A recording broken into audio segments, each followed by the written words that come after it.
G'day and welcome to DK and Gray, the final edition of season 2013-14. My name's Dave Kennedy. Joining me is Gray Morris. Gray, it's a great week in Territory footy.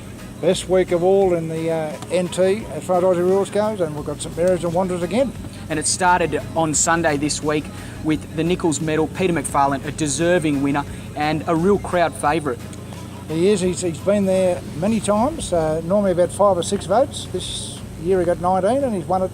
He won St Mary's' 23rd Nichols medal. 23rd Nichols medal, so they've been dominant in the Nichols medal, just as dominant in grand finals, and they move into this one as favourites. How is this game going to pan out, Gray? Well, you're right, they're red hot favourites, St Mary's. I've got everything. I've got a good forward line, terrific midfield and an airtight defence. Can Wanderers beat them? Some people say they can, some people say they can't, but we'll talk about that shortly, David. And obviously, looking ahead to this game, the big inclusion is Daniel Motlop for Wanderers. A lot of people suggesting that he adds some structure to them up forward. How do you see that? Well, he hasn't played since round 12, has he, after that 9-week suspension? But I spoke to him during the week and I can tell you he is ready to go. He's been in Adelaide for 2 weeks doing some what he's called specialist coaching. I don't know what that means, but that's what he's been doing. He's lost about 8 kilos and he's ready to go. And certainly the St Mary's defence is going to have to work very hard to restrain him, because I think it might even be his last NTFL match. Just quickly on that topic, people talk about pre-season training, but it not having the same effect as match training and being match fit. Do you think he's going to be match fit on the weekend?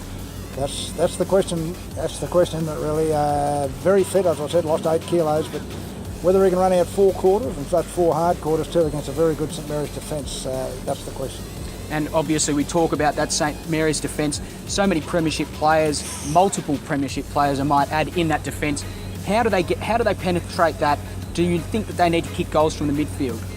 Well, you're right. I just spoke to the coach before, Paul Motlop, about that. Who's going to kick the goals? He believes that having one D Motlop back on the side is going to help. But I think that you're right. Goals are going to come from Aaron Motlop, Brad Vassell, Nathan Jakura. All of these guys really have to help out as far as kicking goals goes. All right, Gray, it's crunch time. It's grand final day. Who's going to win? Probably the hardest question in football this season, I reckon. The Wanderers will be going as underdogs, there's no doubt about that. But St Mary's have got all the class and probably enough incentive too. Young Shannon Rioli plays his 100th game this weekend, so another bonus for them. And plus the memory of their former player, Stuart Seeney, tragically killed in a aeroplane crash, of course, about 10 months ago. I'm going to go for St Mary's by about 12 points in a ripper grand final. Well, Gray, I'm going to have to agree with you. I think it will be perfection for St Mary's this Saturday. It should be a great game. Gray, this is our last episode together. Thanks very much for the season. I've enjoyed it. I'm looking forward to the grand final. Any final thoughts? Just that if I was an Aussie Roar fan, I'd get down there. It's going to be one of the grand final classics. I think it will be as well, Gray. Thanks for your time. Hope everyone's enjoyed DK and Gray, but from us here today, I'm DK. And I'm Gray for the last time. And this is DK and Gray. Bonfire!